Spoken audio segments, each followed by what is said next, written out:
Panic disorder. Panic disorder falls into two camps. Panic with agoraphobia and panic without agoraphobia. We're going to talk about both, so let's start with panic without agoraphobia. At its heart, what panic disorder is about is feeling like the symptoms I'm having mean that something bad's going to happen. So, typically speaking, you might get a physical symptom, for example, like you notice your head goes a bit woozy when you stand up, or you feel a bit of tightness in your chest, and straight away you think, oh no, I'm going to have a heart attack. That tends to be the focus, something that's going to kill me now or be really distressing. So either I'm going to have a heart attack or I'm going to pass out.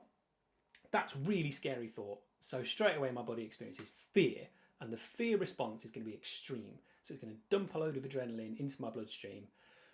Problem with that is it produces these symptoms. Tight chest, heart's pounding, and you can't catch your breath properly because you're breathing shallowly. You might even get tingly in your skin. And what is all that going to do to whether or not you feel you're going to have a heart attack? You're going to be totally convinced. Of course I am. That's definitely a heart attack. And that's such a scary thought that this just carries on. So of course what you do naturally is you reach for something to make you feel better. Right, if this keeps happening, I need to be with somebody all the time in case I have a heart attack. I need to keep my phone on me all the time in case I have a heart attack. I need to have a bottle of water to cool me down, make myself feel better. That works really well in the short term, but it starts to restrict my life, and it means that those things in themselves become a trigger. All of a sudden, if somebody leaves the house, I feel like I'm going to have a panic attack. If my phone stops working, I feel like I'm going to have a panic attack. I'm going to have a heart attack. Let's lead into panic with agoraphobia.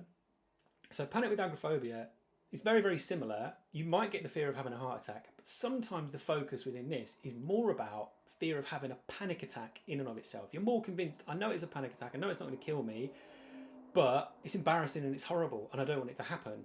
I particularly don't want it to happen when I'm out and about in front of other people. It'll be embarrassing.